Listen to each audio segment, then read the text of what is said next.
In 2011, Damien Echols walked out of prison after 18 years on death row for a crime he didn't commit. That moment should have been pure celebration. He and two other men, later known as the West Memphis Three, had been convicted as teenagers based on false evidence and public hysteria. For years, people fought for their freedom. Celebrities got involved, DNA evidence surfaced, and nearly 2 decades later, justice finally arrived. The moment Damien stepped outside of the prison gates, the world opened up to him. Fresh air, open sky, the faces of loved ones who had been waiting for him. But what he didn't expect was that in some ways, prison hadn't left him. He still would wake up at 3 a.m. for a head count, even though no one was counting. He still hesitated to walk through a door, waiting for a guard to unlock it for him. He still felt trapped, even though he was free. Because it wasn't just about the physical habits. It was the mental and emotional weight. Even outside the walls, he carried the prison inside of him. It took years before he truly understood freedom isn't about walking out of a cell. It's about learning to live outside of it.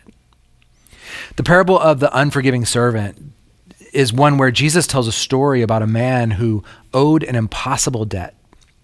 Millions of dollars, maybe billions. There was no way he could ever pay it back.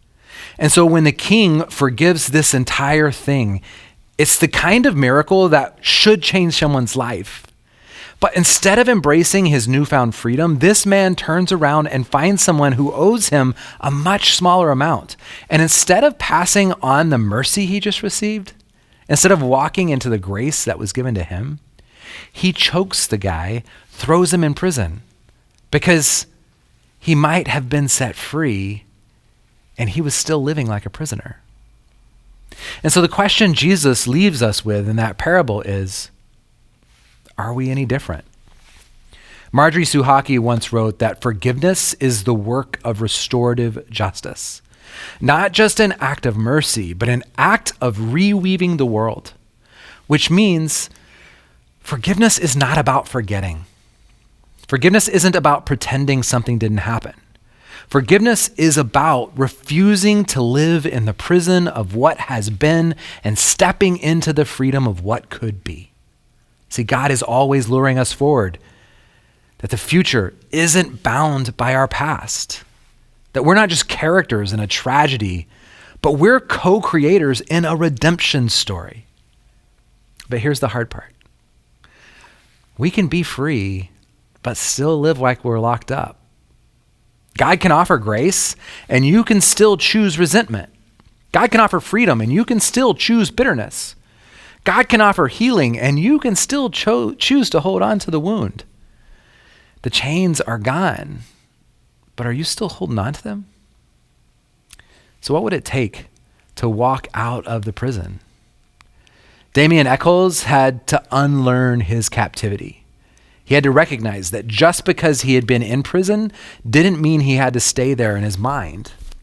And maybe that's what grace is inviting us to do, to set down the weight where we've been carrying it for too long, to release the resentment that keeps us trapped in the past and that will never change, to walk into grace that has been waiting for us all along. So today, what prison are you still living in? And what would it take to finally walk free?